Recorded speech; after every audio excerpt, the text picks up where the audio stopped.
lunch, and Poppy had to go to the bank and to see a shut-in.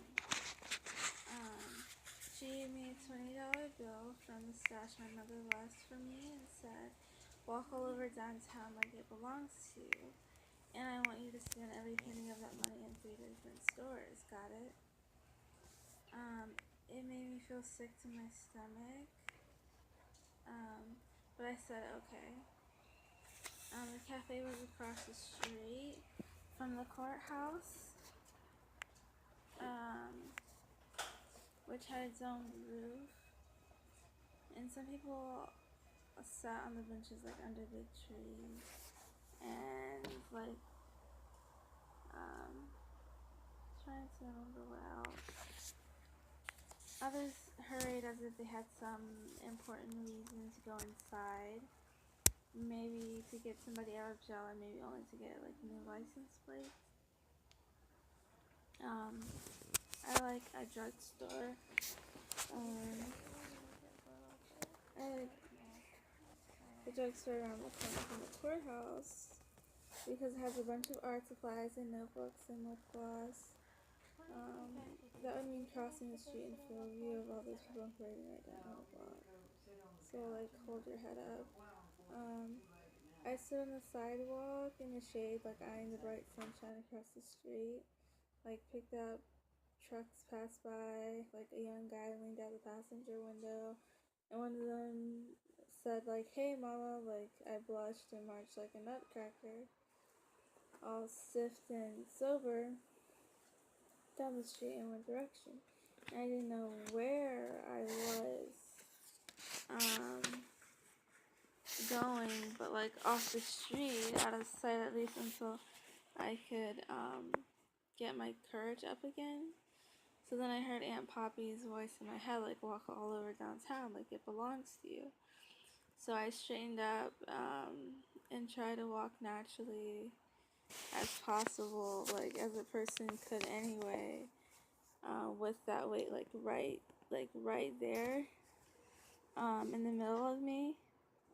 And then I passed by the cleaners and smelled like the starch and scourge of irons in the narrow drugstore that always seemed to only like stock things for old people. That always seemed so only to stock for old people, like ginger creams and like elastic bandages and canes. Then like an old man came out of the door as I was like going by. He glanced at me but didn't seem to notice or care about my belly. So I kept walking. At the end of the block I crossed the street and go around the courthouse on the side, which wasn't as busy as going to the Russ's drugstore. So I couldn't really think of anywhere else to stop. Before that, I wanted to say something for the record store. So I walked down the sidewalk like I belong there, and then turned across the street. And like traffic was steady enough that I couldn't just dash across. You might not think a little town like that could have so many vehicles, but everybody has to drive on the same street. Out from under my hair and ran down the back of my neck. Like the baby kicked me as if he was getting cranky in the heat. And then a truck slowed down in front of me and stopped right there, like in the middle of the street. It was the same guy who yelled like to take a few minutes ago, like he was way older. The truck bed had like low construction tools in it, wheelbarrows and shovels and like dusty tarps.